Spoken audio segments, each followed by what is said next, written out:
लगे, स्वामी के पेड़ के नीचे जलाने लगे, केला के पेड़ के नीचे दीपक जलाने लगे। आपका अपना तो अंधेरा है अंदर में। अच्छा बुरा का पहचान नहीं है, क्या खाना चाहिए क्या नहीं खाना चाहिए यही पहचान नहीं है तो और क्या पहचान पाएंगे आप। इसीलिए प्यारे भाई बहनों, संत महात्मा के पास जब तक नहीं जाएंगे, सत्संग जब तक नहीं सुनेंगे, तब तक आपका हमारा कल्याण होने वाला नहीं है। एक जगह एक महात्मा लिखते हैं कि सतगुरु के उपदेश का सुनियो एक विचार, जब सतगुरु मिलते नहीं जाता जम के द्वार। महात्मा जो अंतर्यामी होते हैं, जिनकी पहुंच ऊपर तक हो जाती है, वो बता रहे हैं कि सदगुरु के उपदेश का एक ही उद्देश्य है। यदि सदगुरु नहीं मिलते तो हम लोग जमराज के दरबार में हम लोगों को, जीवात्मा को जमदूत पकड़ करके हाजिर करता। क्यों हाजिर करता? कि आपने जीवन में कितना अच्छा बुरा किया, पुण्य और पाप किया, उसका हिसाब के लिए जमदूत आता है और जीवात्मा को खींच करके वहां धर्मराज के दरबार में हाजिर करता है। आधा मिनट यानी 30 सेकेंड के अंदर आपके जीवन का जो बड़ा बड़ा पुण्य, बड़ा बड़ा पाप, परोपकार या अपकार है, उसका वहां निराकरण हो जाएगा। यदि आपने जीवन में ज्यादा गलत काम किया, सीधे नरक में भेज दिया जाएगा।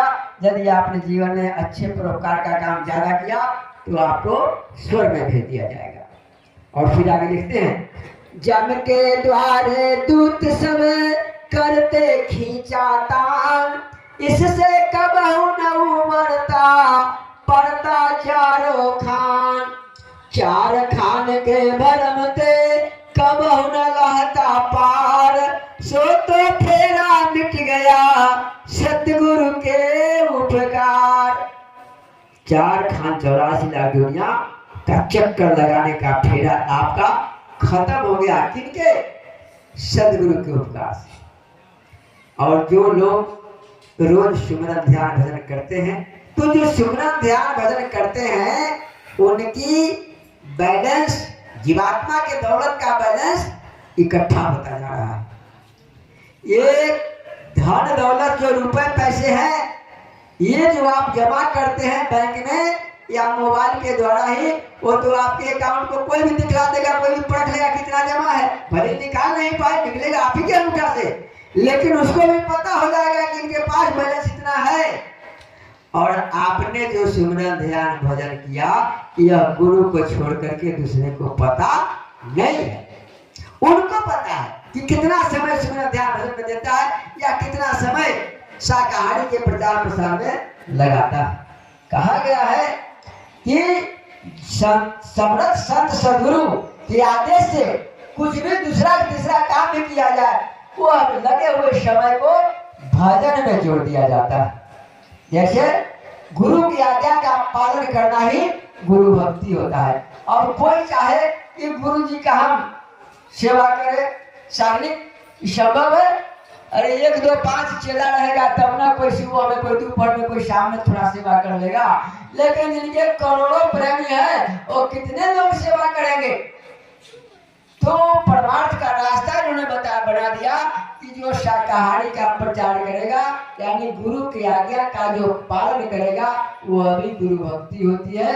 और वह सेवा, वह प्रचार का समय आपको भजन में जोड़ दिया जाएगा। आज तक कितने ऐसे महात्मा समर्थ कोई नहीं, तो कुछ जानकारी हुआ, ध्यान के आगे कुछ देखा उन्होंने, तब न लिख दिया। तो ऐसा जोर पड़े, पूर्व पश्चिम उत्तर दक्षिण चहुँ दिशि काल फिरे, अकाल मृत्यु जग माहि व्यापे, प्रजा बहुत मरे, काल व्याध से वही बचेगा जो गुरु का ध्यान करे। काल व्याध से कौन बचेगा? जो गुरु का ध्यान करके, जो साधना करता है, ध्यान भजन सिमरन करते हैं, उनका काल कुछ बिगाड़ेगा नहीं, उनकी रक्षा हो जाएगी। तो यह मनुष्य मंदिर मिला तो गुरु की तलाश करना चाहिए। बगैर गुरु के कुछ होता नहीं है। इसलिए गोस्वामी जी महाराज ने रामायण में लिखा है, गुरु बिना होहि न ज्ञान, ज्ञान न होहि विराग बिनु, गावत वेद पुराण, सुख की लहाई हरि भक्ति बिनु। सारा संसार के लोग सोचता है कि हम सुखी हो। अब भगवान का भक्ति करना कोई नहीं चाहता है, कैसे सुखी रहेगा? अरे लाखों करोड़ रुपए बैंक बैलेंस हो जाने से लोग खुश नहीं होगा। घर में यदि 100 मन गल्ला पैदा करके रख दिया तो सुख नहीं हो सकता है। जब तक आप भगवान का भजन नहीं करेंगे और उनकी दया नहीं मिलेगी तब तक सुखी नहीं होंगे। नाना प्रकार की बीमारियां व्याधियां होती रहेगी। तो सारा सुविधा घर में पड़ा हुआ है और शरीर अस्वस्थ है तो सुखी कैसे रहे? और लिखा उन्होंने कि भक्ति स्वतंत्र सकल गुण खानी, बिनु सतसंग न पावहि प्राणी। भक्ति स्वतंत्र है, सब लोग भक्ति कर सकते हैं। छोटे आदमी हो, बड़े आदमी हो, बड़े जाति बिरादरी के लोगों या छोटे जाति बिरादरी के लोगों, भक्ति करना तो सभी चाहते हैं, लेकिन किसकी भक्ति करनी चाहिए यही पता नहीं है। और भक्ति करने के बहाने लोग जो है सो पीपल के पेड़ में सोमानी अमावस्या को धागा लपेटने लगे। अरे आपका अपना बंधन तो छूटा, अभी तक नहीं समझ पा रहे। उमाकांत जी महाराज तो कह रहे अरे बच्चे एक मौका और है, थोड़ा समझ जा, नहीं तो कुदरत तो डंडा उठा चुकी है, कुदरत डंडा उठा चुकी है, बस अब उसको चोट मारना बाकी। तो प्यारे भाई बहनों, कुदरत के मार से कोई बचेगा नहीं। और डंडा जब चलाएगा कष्ट परेशानियां हम लोगों के लिए भी आएगा, लेकिन जो शाकाहारी हैं, जो सभी जीवों पर दया करते हैं और नाम की कमाई करते हैं, उनके ऊपर उसका असर नहीं होगा। जैसे वो वाटर प्रूफ जो है सो या बुलेट प्रूफ या फायर प्रूफ जैकेट लोग पहनते हैं और कोई घटना दुर्घटना हो गई तो आग लगी हुई है उसमें चले गए और बच्चे को या कोई जानवर को या बहुत कीमती सामान छूटा है उसको लेकर के चले आते हैं, इसीलिए वो फायर प्रूफ जैकेट पहने हुए। तो आपको बाबा जय गुरुदेव जी महाराज ने और अब 12 साल से उमाकांत जी महाराज ने जो नाम धन दिया है 5 नाम का, वह आपका एकदम सुरक्षा चक्र है, सुरक्षा चक्र है। आपको विषम परिस्थितियों में आपकी रक्षा करेगा। आपको याद होगा गोस्वामी सूरदास जी ने, सूरदास जी का जन्म हुआ था 1554 संवत में, संवत 1554 में। और मान लीजिए 20-25 साल के हुए होंगे तब वो गुरु किए होंगे, 10-20 साल उनको और साधना में लगा होगा, तो 54 और 46 100 हो गया, यानी पूरा संवत 1600 हो गया। अब उनकी जब परमात्मा के यहाँ पहुंच हो गई तो साधना के द्वारा उन्होंने देखा कि आगे सतयुग लगने वाला है, तो उन्होंने अपनी कलम से लिख दिया कि संवत 2000 के ऊपर ऐसा युग पड़े। अब लिखते हैं संवत 1600 में, आप बात करते हैं वैसे लिख दिया।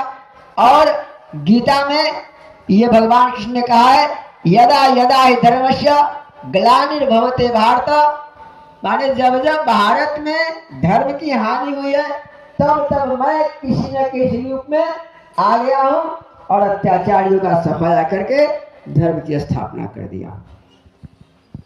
रामायण में यह भी लिखा गया कि भयार नेत्रा मैथुन पशु योनि में भी होता है, समय नहीं है उसका व्यर्थ बीज क्यों बोता है।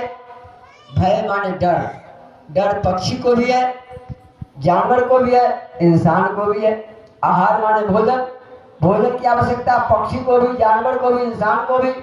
निद्रा माने सोना, पक्षी भी सोते हैं, जानवर भी सोते हैं, इंसान भी सोता है। मैथुन यानी बच्चा पैदा करना, पक्षी भी बच्चा पैदा करते हैं, जानवर भी बच्चा पैदा करते हैं, इंसान भी बच्चा पैदा करते हैं। यही 4 काम करके हम लोगों के मनुष्य मंदिर का इतिश्री हो गया।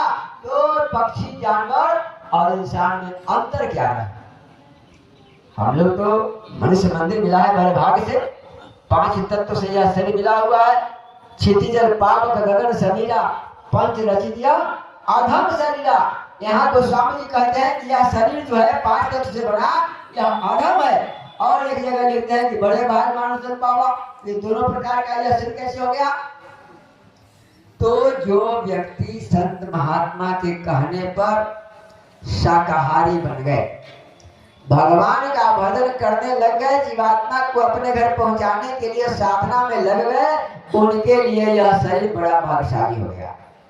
और जो गुरु के पास नहीं पहुंचे और नाना प्रकार के गलत काम इस संसार में करते रहे, उनके लिए यह शरीर बेकार हो गया। आप भी गांव समाज में आप कितने प्रचार करते रहे और बार बार लोगों को समझाते रहे, जिनको